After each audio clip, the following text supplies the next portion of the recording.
Friends, I am your science teacher Ganesh Kaskar from Science Academy Down. Friends, in today's 7th lecture on periodic classification of elements, we are going to discuss four most important questions given on page number 21 of your textbook under the heading Use Your Brain Power.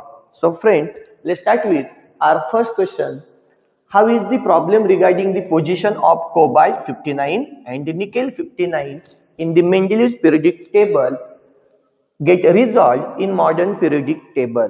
मित्रांनो, या क्वेश्चनचा अर्थ असा आहे की कशा प्रकारे cobalt आणि निकेलला मेंडेलीवच्या periodic table मध्ये पोझिशनच्या बाबतीत जो प्रॉब्लेम क्रिएट झालेला होता तो मॉडर्न पिरियडिक टेबल मध्ये कशा प्रकारे रिझॉल्व करण्यात आलेला होता.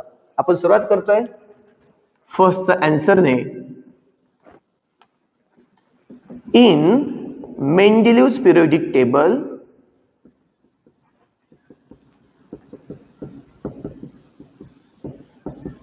elements were arranged on the basis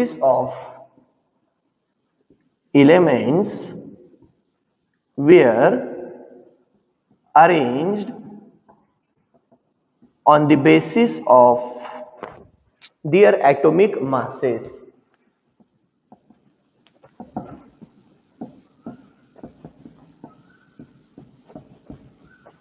So that there was an ambiguity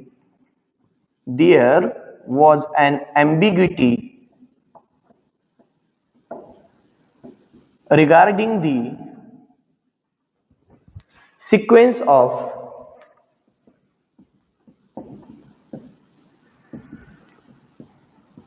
cobalt and nickel in Mendeleev's periodic table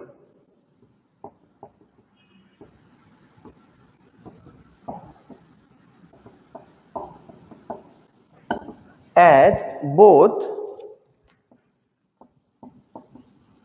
cobalt and nickel have same whole number atomic masses, that is 59.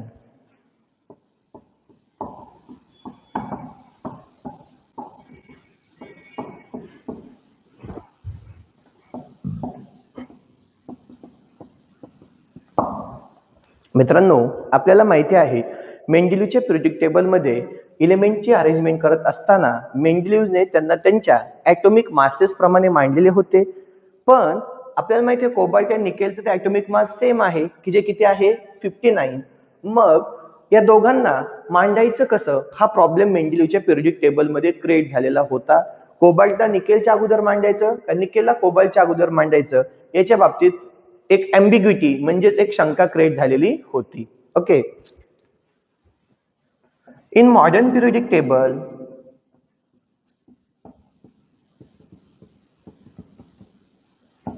elements are arranged on the basis of their atomic number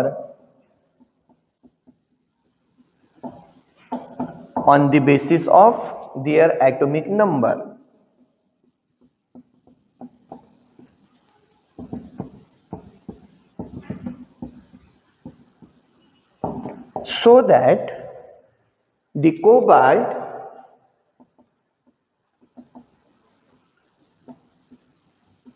having atomic number 27 is placed before the nickel with atomic number 28 in the modern periodic table.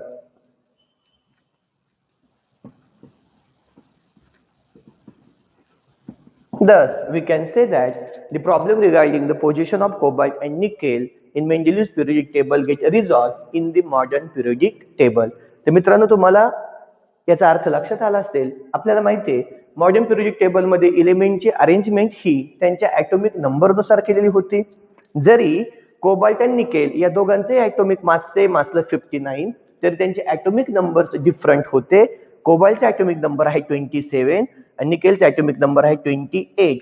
Therefore म्हणून तर cobalt की ज्याचा atomic number निकेलपेक्षा कमी होता, modern periodic table मध्ये कोबाल्टची मांडणी निकेलच्या अगोदर करण्यात आलेली आहे आणि नंतर निकेल मांडण्यात आलेला आहे. तर मित्रांनो, तुम्हाला फर्स्ट क्वेश्चनचा आन्सर लक्षात आलेला असेल. मी एकदा रिपीट करतो. फर्स्ट पॉइंट मध्ये आपण सांगणार, in Mendeleev's periodic table elements were arranged on the basis of atomic masses so that there was an ambiguity regarding the sequence of cobalt and nickel in Mendeleev's periodic table, as both cobalt and nickel have the same whole number atomic mass, which is the 59. Second point मध्ये म्हणलं आपण, in modern periodic table elements are arranged on the basis of the atomic number so that the cobalt, which has the less atomic number, which is 27, is placed before the nickel having the atomic number 28, and thus the problem regarding the sequence or the position of cobalt and nickel in Mendeleev's periodic table get resolved in the modern periodic table. So friends, आपण आता second question कडे जातोय. How did the position of chlorine 1735 and the chlorine 1737 get fixed in the modern periodic table? तर second question मध्ये आपल्याला विचारलेलं आहे की कशा प्रकारे हे जे दोन आयसोटोप्स आहेत क्लोरीनचे 35 आणि 37 they get fix in the modern periodic table. Friends, आपल्याला माहिती आहे in modern periodic table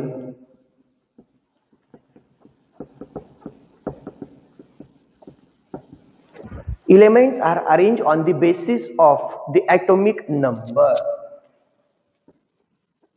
Elements are arranged on the basis of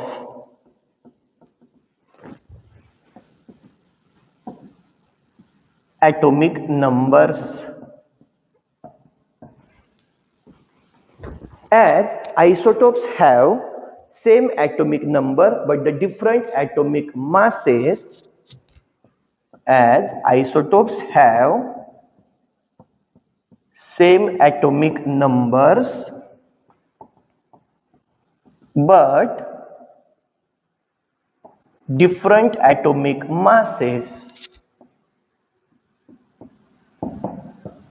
both chlorine 1735 and chlorine 1737 are placed at the same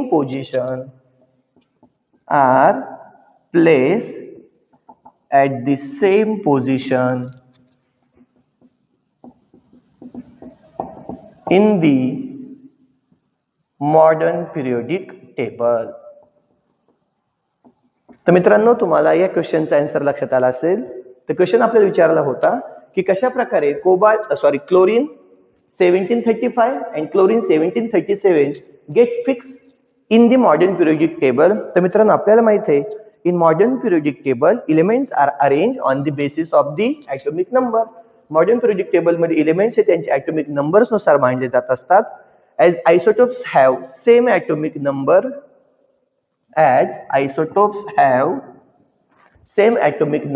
but different atomic masses, both chlorine 1735 and chlorine 1737, those two isotopes have the same atomic number, which is the 17, and therefore they are placed at the same position in the modern periodic table. या दोन्ही आयसोटोपचा atomic number same असल्यामुळे modern periodic table मध्ये ते एकाच जागेवरती मांडण्यात आलेले होते. ओके फ्रेंड्स, तर सेकंड क्वेश्चनचा आन्सर तुमच्या लक्षात आला असेल. आता आपण जातोय थर्ड क्वेश्चन कडे. Can there be an element with atomic mass 53 or 54 in between two elements chromium and the manganese? तर मित्रांनो, या क्वेश्चनचा अर्थ असा आहे, can there be an element with atomic mass 53 or 54 in between the chromium manganese? म्हणजेच chromium आणि मॅग्नीजच्या मध्ये एखादा असा आपण एलिमेंट मांडू शकतो का की ज्याचा ॲटॉमिक मास हे 53 किंवा 54 असू शकतं? तर मित्रांनो, पहा याचा answer. In modern periodic table,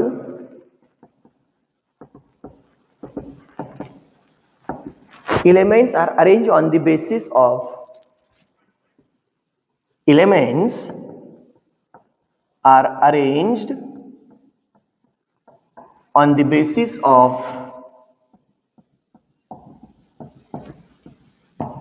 atomic number of the elements, or we can say in modern periodic table, elements are arranged on the basis of their atomic numbers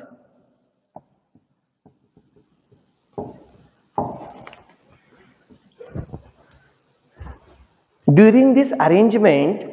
Two successive elements differ in their atomic numbers by only 1 unit.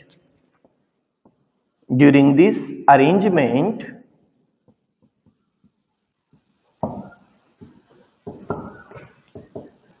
two successive elements differ in their atomic number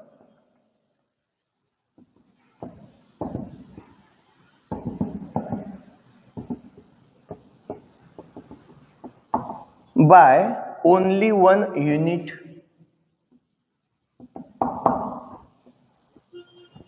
As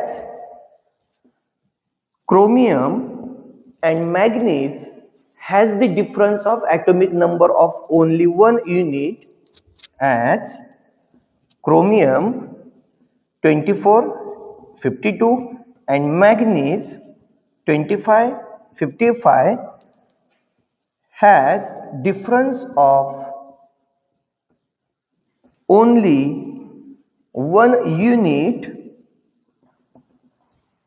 in their atomic numbers,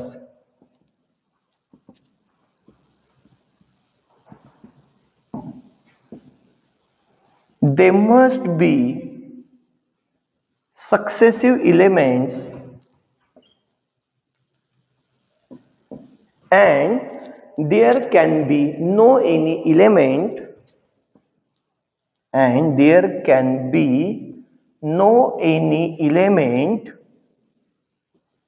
of atomic mass 53 or 54 in between these two elements. Friends, मी एकदा repeat करतो. आपल्याला माहिती आहे modern periodic table मध्ये इलेमेंटची arrangement ही त्यांच्या atomic numbers नुसार केली जात असते. During this arrangement two successive elements, ही अरेंजमेंट करत असताना तुमच्या लक्षात आलं असेल लगातारचे जे दोन एलिमेंट्स आहेत त्या दोन एलिमेंटच्या ॲटॉमिक नंबर मध्ये जो डिफरन्स आहे तो फक्त आणि फक्त एकाच युनिटचा आहे. फॉर एक्झाम्पल, आपण जर घेतला बोरॉन की ज्याचा ॲटॉमिक नंबर 5 आहे, याच्या नंतरचा जो कार्बन आहे त्याचा ॲटॉमिक नंबर आहे 6, नायट्रोजन याच्या नंतर जो येतो त्याचा ॲटॉमिक नंबर 7, नायट्रोजन नंतर जो ऑक्सिजन येतो त्याचा ॲटॉमिक नंबर 8. याचाच अर्थ असा, during this arrangement two successive elements differ in their atomic number by only 1 unit. ते फक्त आणि फक्त एकाच युनिटने डिफर होत आहेत, 5, 6, 7, 8. Okay. As chromium 24, manganese 25 has difference of only 1 unit in their atomic number. chromium आणि manganese atomic number मध्ये जो डिफरन्स येत आहे तो फक्त किती युनिटचा येत आहे? 1. 24 नंतर किती येणार आहे? 25. याचाच अर्थ असा, it means that these two elements must be placed successively or they must be successive elements, लगातारचे एलिमेंट्स असले पाहिजेत, and there can be no any element in between these two elements with atomic masses either 53 or 54. म्हणजेच आपल्या periodic table मध्ये, modern periodic table मध्ये क्रोमियमच्या नंतर लगेच कोण आला पाहिजे? मॅग्नीज. कारण या दोन एलिमेंटच्या ॲटॉमिक नंबर मध्ये डिफरन्स किती आहे? फक्त एका युनिटचा आहे. म्हणून तर या दोन एलिमेंट्स मध्ये कोणताही नवीन एलिमेंट येऊ शकत नाही. ओके फ्रेंड्स, तर आपण तिसऱ्या क्वेश्चनचं आन्सर पाहिलं. आता आपण पाहतोय fourth question. What do you think should hydrogen be place in the group 17 of hydrogen और group first of the alkali metals? तर त्यांनी आपल्याला असे विचारलेलं आहे की हायड्रोजनला आपण 17 ग्रुप एलिमेंट्स बरोबर मांडलं पाहिजे 17 ग्रुप मध्ये, का फर्स्ट ग्रुप एलिमेंट्स बरोबर मांडलं पाहिजे अल्कली मेटल्स बरोबर पहिल्या ग्रुप मध्ये? तर फ्रेंड्स, आपण फोर्थ क्वेश्चनचा आन्सर पाहत आहोत. hydrogen resembles the group first elements of periodic table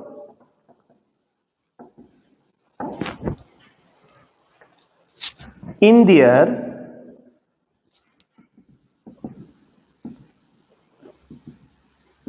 valency, as valency of hydrogen is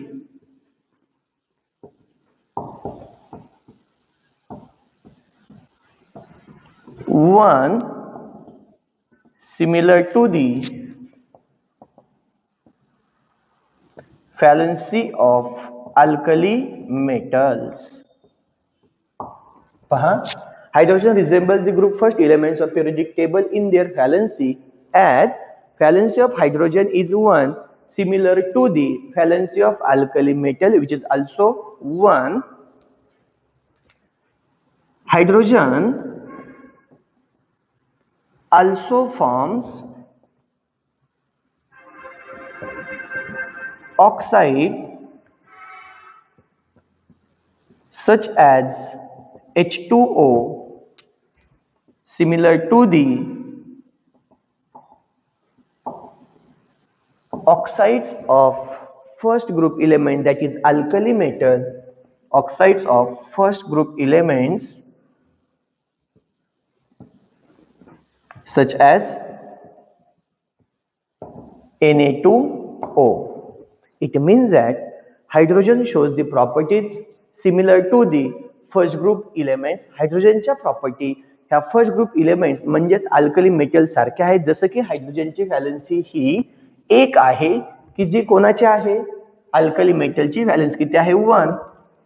त्याचबरोबर hydrogen has a tendency to form the oxide with oxygen like H2O, which is similar to the property of the alkali metal, that is a first group element. They also have a tendency to form the oxide such as the Na2O.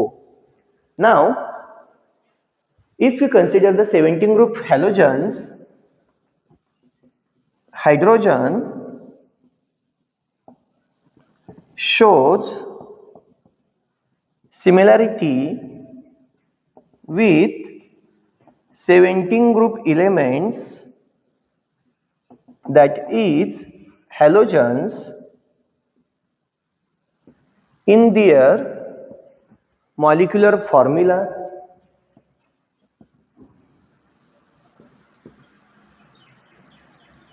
as molecular formula of hydrogen is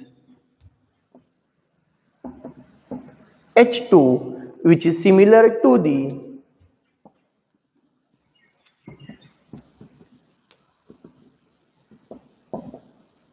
molecular formula of halogens, that is Cl2Br2I2, Cl2Br2I2 etcetera. मित्रांनो, याचाच अर्थ असा, हायड्रोजनच्या ज्या properties आहेत त्या 17 group elements halogen प्रमाणे सुद्धा आहेत. जसं की हायड्रोजनचा जो फॉर्म्युला H2 आपण मांडतो, त्याच प्रकारे हॅलोजनचा सुद्धा मॉलिक्युलर फॉर्म्युला आपण डायॲटॉमिक फॉर्म मध्येच मांडत असतो. डायॲटॉमिक म्हणजे 2 ॲटम एकत्रित करून मांडत असतो, जसं की Cl2Br2I2.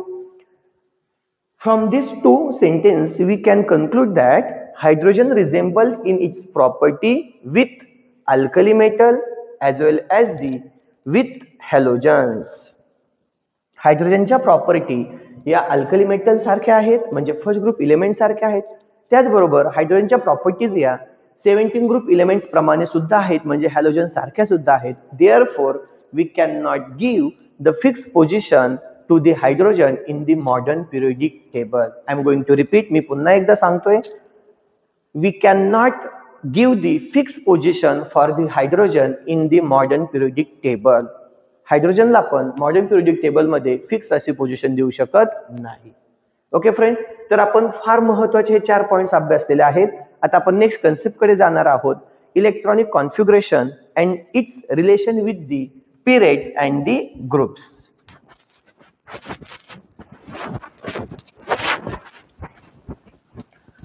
तर मित्रांनो, इलेक्ट्रॉनिक कॉन्फिगरेशन म्हणजे काय? The distribution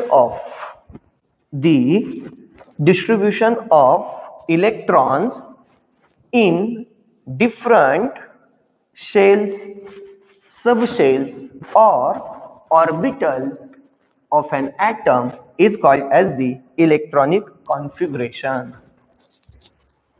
पहा, इलेक्ट्रॉनिक कॉन्फिगरेशन म्हणजे काय?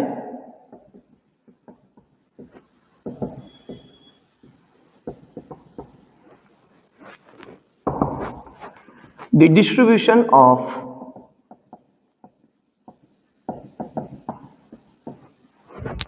electrons in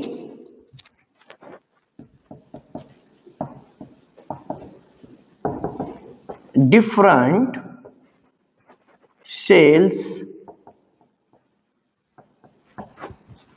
subshells or orbitals of an atom is called as electronic configuration.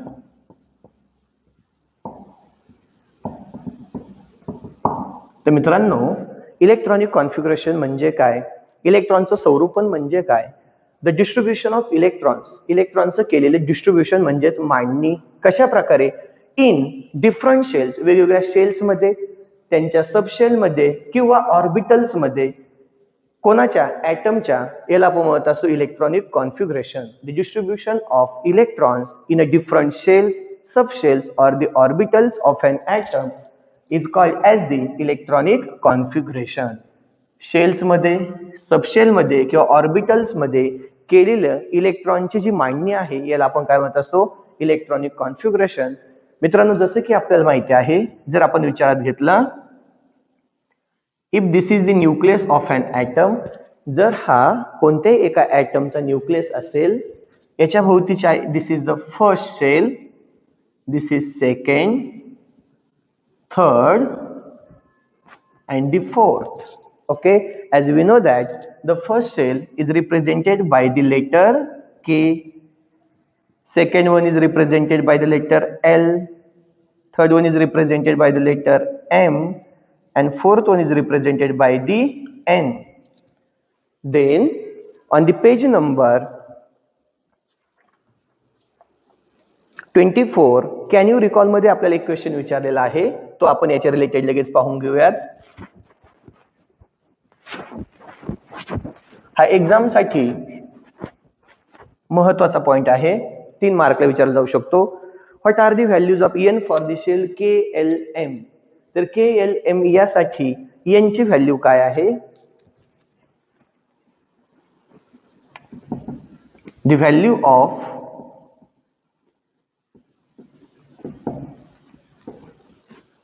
N for KLM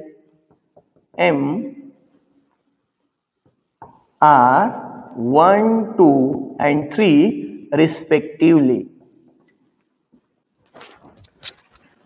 तर मित्रांनो, N म्हणजेच काय? N means the number of shell. तर K पहिल्या शेल साठी N चा नंबर किती असणार आहे? 1. आता आपण याला टेबलच्या फॉर्म मध्ये घेऊयात. KLMN. What is the value of N for the shell K? It is 1 for L 2 for M 3 and for N 4. Okay, तर तुम्हाला N म्हणजे लक्षात आलं, N means the number of shell. जसं की आपल्याला माहिती आहे, K ही पहिली शेल आहे म्हणजेच N ची व्हॅल्यू किती असणार आहे? 1. L ही सेकंड आहे म्हणून 2, M ही थर्ड आहे म्हणून 3 आणि N इज फोर्थ आहे म्हणून 4. पुढे म्हणतायत, what is the maximum number of electron that can be accommodated in a shell? कोणते एखाद्या शेल मध्ये मॅक्सिमम किती इलेक्ट्रॉन्स अकोमोडेट केले जाऊ शकतात? तर मित्रांनो, the number of electrons in a shell is calculated by the formula 2n². The number of electrons in a shell is calculated by the formula 2n square where n is the number of shell. तर मित्रांनो मग आता आपण इथे लिहितोय maximum number of electrons. जर आपल्याला के या शेल मध्ये मॅक्झिमम किती इलेक्ट्रॉन्स असतील हे जर सांगायचं असेल तर आपला फॉर्म्युला काय आहे 2n स्क्वेअर म्हणजे 2 n ची व्हॅल्यू काय के या शेल साठी 1 square is equal to 2 because 1 square is 1 2 into 1 2. Second shell N या शेल साठी एल या शेल साठी आपण लिहू शकतो 2 n स्क्वेअर म्हणजेच 2 square is equal to 2 square 4 4 2 जा 8. m या शेल साठी आपण 2 in bracket. What is the value of n for the third shell? 3 square 9 2 जा 18 and for the fourth shell we can write 2 in bracket 4 square is equal to 16 into 2 32. तर मित्रांनो the maximum number of electrons in any shell can be calculated by the formula 2n square. हा आपल्याला MCQ साठी विचारला जाणारा एक question असू शकतो. ओके तर फॉर्म्युला लक्षात ठेवायचा आहे 2n square where n represents the number of shell.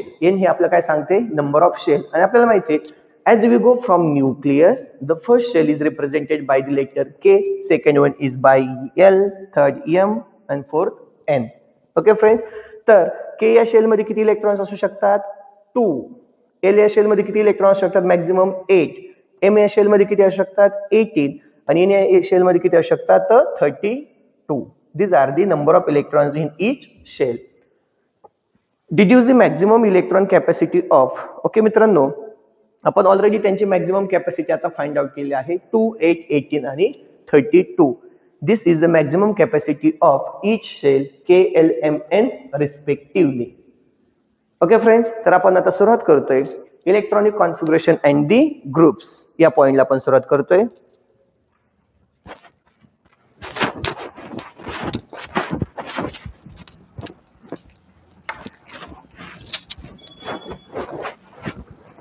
तर फ्रेंड्स आपण आता पाहतोय groups and the electronic configuration.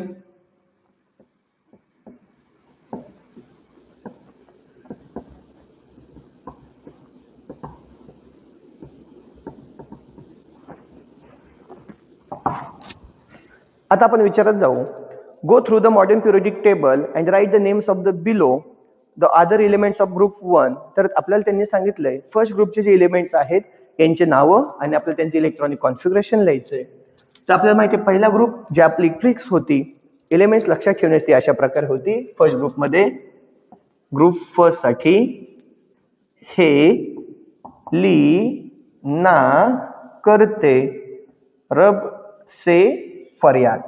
तर मित्रांनो हे पहिल्या ग्रुपचे आपण एलिमेंट्स मांडलेत त्यांचा आपण ॲटॉमिक नंबर मांडतोय आणि ॲटॉमिक नंबर मांडत असताना तुम्हाला मी एक मॅजिक नंबर सांगतोय तो लक्षात ठेवायचा. तो आहे 2 8 8 18 18 32. पहा मॅजिक नंबर काय आहे 2 8 8 18 18 32. म्हणजे पहिल्या पिरियड कडून दुसऱ्या पिरियड कडे जाताना फर्स्ट पिरियड कडून आता मला सांगायचं ॲटॉमिक नंबर किती आहे 1. फर्स्ट पिरियड कडून सेकंड पिरियड कडे जाताना 2 ऍड करायचे 1 + 2 किती झाले याचे 3. आता पहा 8 मी नंबर लिहून ठेवतो 8 18 18 and 32. This is the magic number to write the atomic number of any element from the periodic table. मग पहा 1 + 2 3 3 + 8 11 11 + 8 19 19 + 18 37 37 + 18 55 and 55 + 32 87. These are the atomic numbers of elements from the group first. आता आपण काय करतोय first 4 एलिमेंटचे electronic configuration लिहितोय. आपल्याला माहिती आहे फर्स्ट शेल कोणती असते K, second one L, third one M.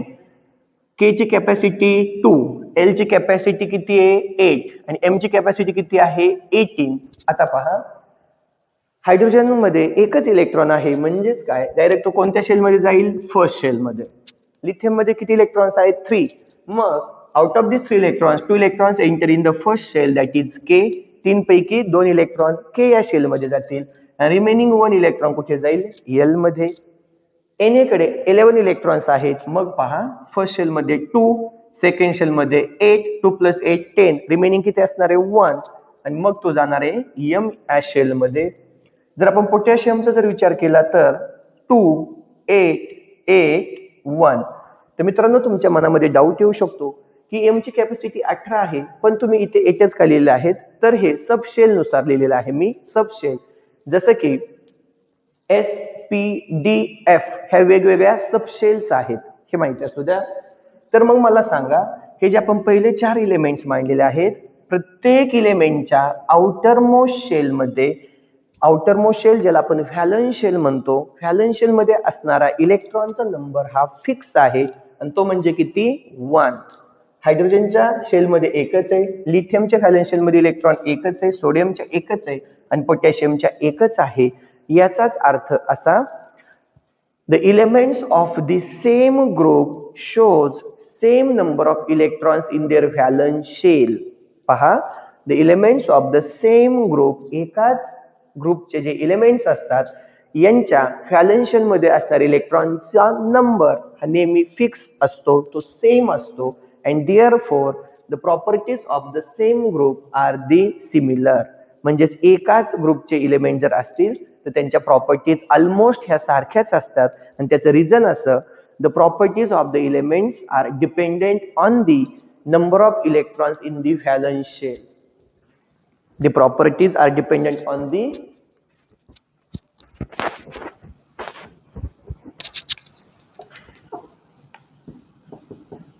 the properties of element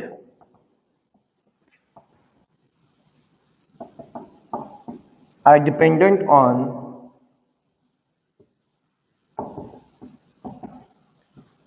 electronic configuration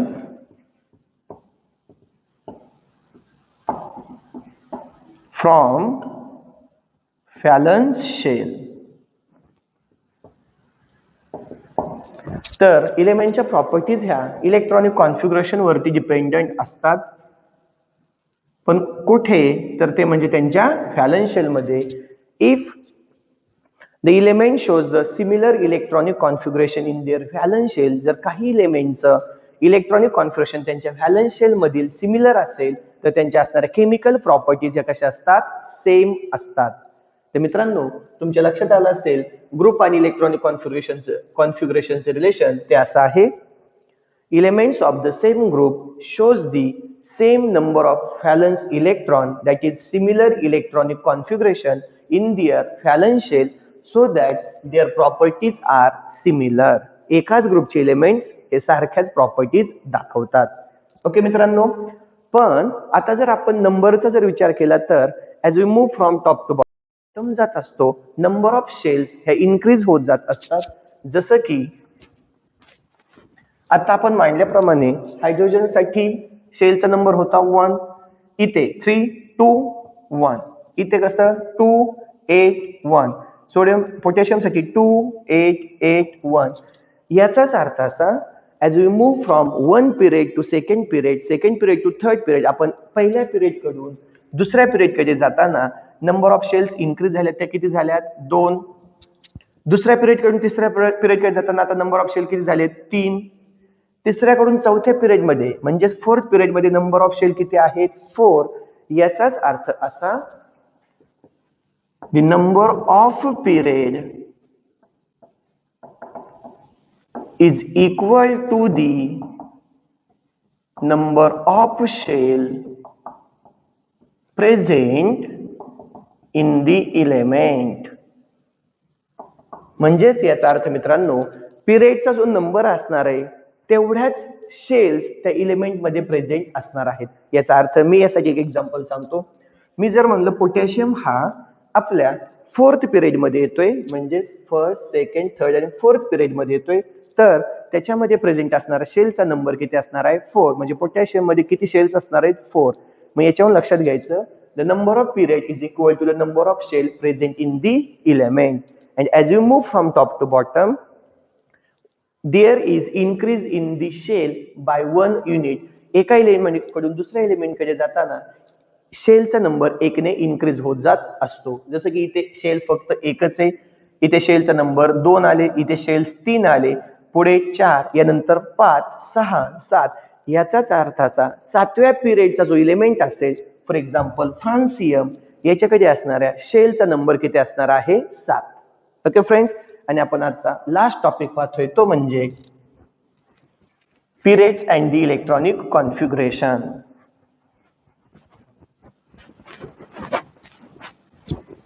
Periods and the electronic configuration. मित्रांनो, मी यासाठी एस ब्लॉकचे आणि पी ब्लॉकचे ग्रुप्स मांडतोय. लक्षात घ्या, तुम्हाला माहिती आहे एस ब्लॉक मध्ये 2 ग्रुप्स येतात. पहिला हेलिना करते रब से फरियाद,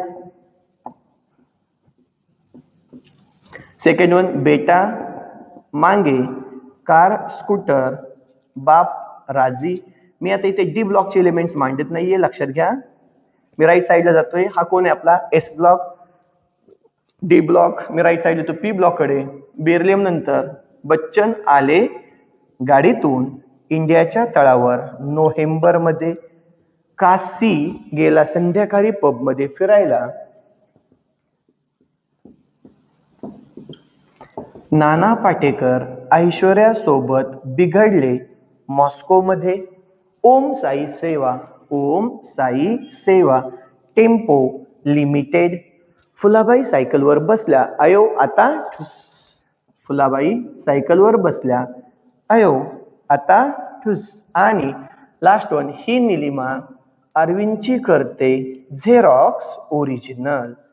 तर मित्रांनो, मी इथे मांडलेला आहे हा एस ब्लॉक, मध्ये घेतला होता डी ब्लॉक, आणि राईट साइड हा कोण आहे? Sorry, P block. हा कोण आहे राईट साइडचा? P block. आणि खाली कोण असतो आपला? F block. तर लक्षात घ्या, आता जर मी सेकंड पिरियड विचारात घेतला, हा वाला जर मी सेकंड पिरियड जर विचारात घेतला, तर लिथियमचा ॲटॉमिक नंबर 3, बेरिलियमचा 4, बोरॉन 5, 6, 7, 8, 9 and 10. आता पहा, मी यांचं इलेक्ट्रॉनिक कॉन्फिगरेशन मांडतो.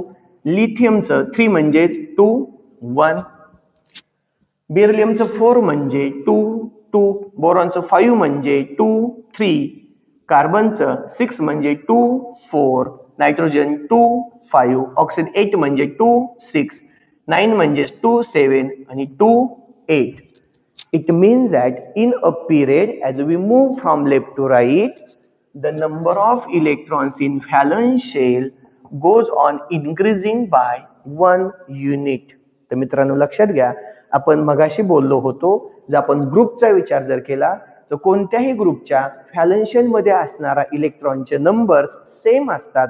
ग्रुप्स मध्ये इलेक्ट्रॉनचे नंबर सेम असतात व्हॅलेन्स शेल मधील, म्हणून तर त्या सर्वच्या सर्व इलेमेंटच्या प्रॉपर्टी सिमिलर असतात. पण पिरियड्स मध्ये ज्यावेळेस आपण लेफ्ट टू राईट जातो, ॲटॉमिक नंबर 1 ने इन्क्रीज होतो. त्याचप्रमाणे व्हॅलेन्स शेल मधले इलेक्ट्रॉन सुद्धा 1 ने इन्क्रीज होत असतात. म्हणजेच यांचं इलेक्ट्रॉनिक कॉन्फिगरेशन सेम असतं का? नाही. आणि आपल्याला माहिती आहे, मी ते मगाशी एक सेंटेन्स, फार महत्वाचं सेंटेन्स लिहिलं होतं, ते असं होतं, the properties of the elements are dependent on the electronic configuration from the valence shell. कोणत्याही एलिमेंटच्या ज्या प्रॉपर्टीज असतात त्या व्हॅलेन्स शेल मध्ये असणाऱ्या इलेक्ट्रॉनिक कॉन्फिगरेशन वरती डिपेंडंट असतात. जसं की तुमच्या लक्षात येते, पिरियड मध्ये आपण लेफ्ट टू राईट जात असताना व्हॅलेन्स शेल मधले इलेक्ट्रॉन हे सेम राहत नाहीत, ते एका युनिटने इन्क्रीज होत जात असतात. म्हणून तर in a period when we move from left to right, there is gradual change in the properties of the elements. आपल्याला इलेमेंटच्या प्रॉपर्टीज बदलताना पाहायला मिळणार आहेत.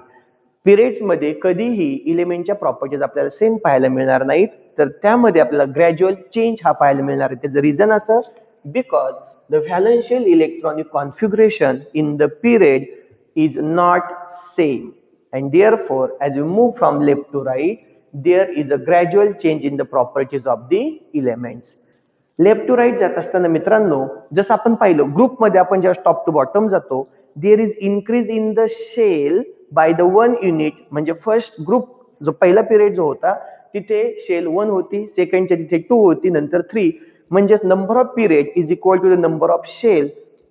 पण जर आपण एकाच पिरियड मध्ये जर लेफ्ट टू राईट जात असू तर नंबर ऑफ शेल्स ह्या फिक्स असतात. पहा, याच्याकडे नंबर ऑफ शेल किती आहेत? 2, के अँड एल. याच्याकडे सुद्धा किती? 2, के अँड एल. म्हणजेच काय, in a period number of shell remains same. ग्रुपमध्ये नंबर ऑफ शेल्स 1 ने इन्क्रीज होत जात असतात, पण पिरियड मध्ये नंबर ऑफ शेल्स कशा राहत असतात? सेम. ओके फ्रेंड्स, तर आपण आजच्या लेक्चरमध्ये अभ्यासलं फार महत्वाचे काही क्वेश्चन्स की जे पेज नंबर 21 वरती दिलेले होते यूज युअर ब्रेन पॉवरच्या अंडर. आणि त्यानंतर आपण दोन महत्वाचे पॉइंट्स पाहिले, groups and electronic configuration as well as the periods and their electronic configuration. In tomorrow's lecture, we are going to discuss most important periodic trends such as the atomic size, valency, and metallic and non-metallic character. Thanks.